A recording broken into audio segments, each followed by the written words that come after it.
নমস্কার বন্ধুরা, এটা মঙ্গলবারের একটা ছোট ভিডিও। তো আমি বেরিয়ে পড়েছিলাম আমার মা বাবা আর আমার মেয়েকে নিয়ে ট্যাঙ্গরমারির দিকে একটা মন্দির রয়েছে, সেই মন্দিরে, যে মন্দিরে কালী ঠাকুর, শিব ঠাকুর এবং মাসান ঠাকুর রয়েছে। তো অনেক দিন থেকে সেখানে যাওয়ার ইচ্ছা ছিল, যাওয়া হচ্ছিল না। তো সেদিন গিয়ে সেখানে পুজো দিয়ে এসেছিলাম। তো এই মন্দিরটাতে রেগুলার পুজো হয় না সেভাবে, আর মহালয়ার দিনে এখানে পুজো হয়। কালী পুজোটা আর কি মেনলি হয় এখানে মহালয়ার দিন। তো প্রতি বছর যাওয়া হয়, পুজোর আগে গিয়ে হয়তো ভেটে কিছু দিয়ে আসি।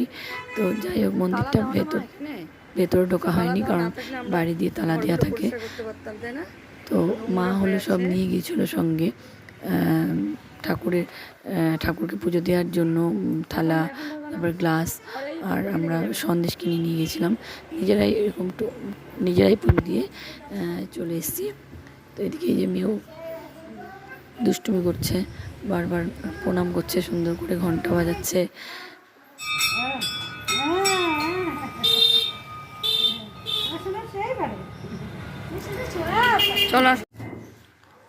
বাড়িতে চলে এসেছিলাম তাড়াতাড়ি, মানে যেহেতু নিজের পুজো দিয়েছি, ওখানে পুরোহিতের কোনো ব্যাপার ছিল না, তাই তাড়াতাড়ি হয়ে গেছে পুজো। তো বাড়িতে এসে আমাকে রান্না করতে হয়েছিল। তো চিংড়ি মাছ রেখে গিয়েছিলাম, সেটাই রান্না করব। তো পটল চিংড়ি করবো বলে পটলটাকে ভালো করে ভেজে নিচ্ছিলাম। তো চিংড়িও ভাজা হয়ে গেছে, পটলও ভাজা হয়ে গেছে। এদিকে আলুটা একবার ভেজে নিয়ে তারপরে মশলাগুলো দিয়ে পটল চিংড়ি একদম নামিয়ে ফেলেছি।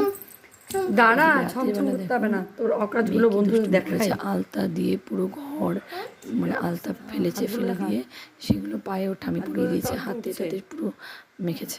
তুই কি এবার মুখেও মাখবি নাকি? এগুলো মুখেও মাখবি আলতাগুলো? আবার মাখছে।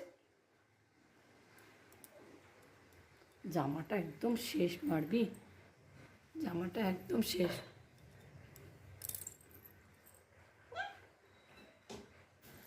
ভিডিওটা সবাই দেখার জন্য অনেক অনেক ধন্যবাদ।